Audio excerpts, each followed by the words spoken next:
So chapter 3rd, briefs, part E, tenancy in common. So tenancy in common has the only one unity, that is unity of possession. Basically, for example, I am buying a restaurant, right? I have 50%, I give you 20%, this guy is 10%, that guy is 10%, right? So everybody has share, right? So I register as a tenancy in common. Only one unity we have is a possession. So we all own it, right? Do you understand, right? Yeah. So I cannot register as joint tenancy. Otherwise, if I die, everything goes to you guys, right? Yeah. So so basically, if I die, it goes to my family. When it's Your tenancy share. in common. So when you buy property with friends, don't buy joint tenancy. Buy tenancy in common. So how can you terminate same way? By agreement to sell one party's interest to another. For example, you want to sell your 10% to me or to anybody, right? By agreement to sell whole interest, we sell our 100% to anybody, to a third party, or by a court order. So we don't pay the payment, we don't pay it to the landlord, so the court can sell it, right? So that's it, tenancy in common.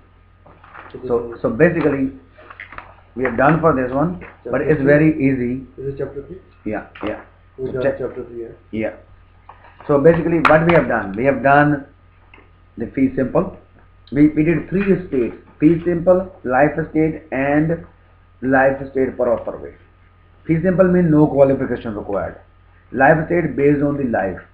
Estate per author way based on other person's life.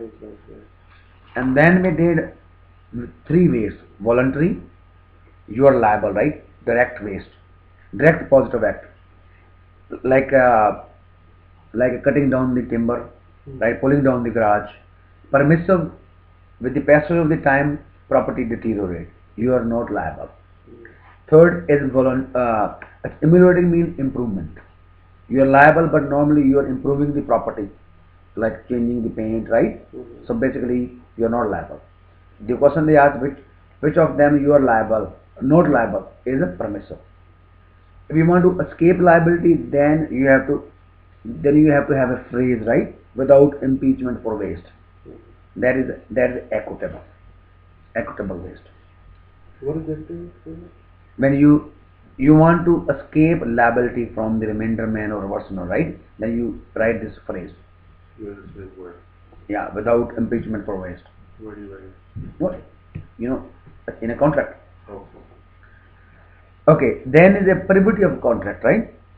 Privity of contract, I give lessons, flying, swimming lessons, for example. So you and your son has swimming lesson from the swimming instructor. Contract is between you and the instructor. If the instructor refuses to give a swimming lesson to your son can't sue. Okay, it is so the contract is between you and the instructor. It only enforces the contract between the parties, not a third party. Next, we did about easements, right? Easement is a privilege acquired, right? So basically, so there are 3 things to remember: must be dominant and servant tenement. It doesn't have to be next door, mean adjacent. Second is, it must accommodate the dominant. And third is, subject matter of a grant mean identifiable boundaries. So remember these ones. And how can you be released? If the dominant tenement abandons, right, the rights, gives up his right, or both party agree, express agreement. Then we talked about restrictive covenants. So remember the example of a view, right? So this means one person's right and other person's basically no. So the other person have no right. And so there are 3 key things to remember: negative in nature. Other is runs with the land, right? And third is binding. Okay. And how can you be released? Same way, by express agreement, right? Or the open enjoyment, or the neighborhood change, or if the other party leaves himself. And then we talk about profit apprender, means right to harvest. Basically, you're using for blueberry, you're using for fishing, right? You give your neighbor a right. Okay, it runs with the land. Then the building scheme. Building scheme means a group of restrictive covenants. When you develop a subdivision, basically you can build a two-story home, right? With 35% shingle, 25% setback. It is for everybody. It's a uniformity. You remember the keyword uniformity, beneficial for all, no exemption for builder, right? So basically everybody follow the same rules. Then we talk about A space. A space you can use it as far as you can effectively use it, not as far as you can see it. And then the subsurface and water belongs to the provincial government. Okay, and then talk about fixture and chattels. So fixture and chattel basically fixture belongs to the buyer, right? But the chattel belongs to the seller. It's a personal property. But the definition is of two types: a fixation and purpose, right? And purpose basically means if it is for a better use or enjoyment of the object, then it's a chattel. If it is to enhance the building, then it's a fixture. Then we talk about joint tenancy. So joint tenancy basically keyword is that undivided interest and right of survivorship. So undivided interest basically means both husband and wife own 100%.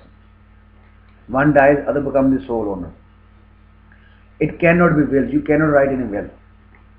So for unity of time, title, interest, and position and possession. So remember the keyword T-tip, T-T-I-P. And how can you be released? Operation of law, or both party agrees, or by court order. Then the tenancy in common. So tenancy in common has only one unity of possession. Say you own the restaurant, you own 50, other person own 10, 20, right? So basically one dies, it doesn't go back to the other owner, it goes back to your family. So how can you terminate? By express agreement, or you can sell the whole interest, you can sell the part interest to the remaining owners, right? Or by court order. Okay.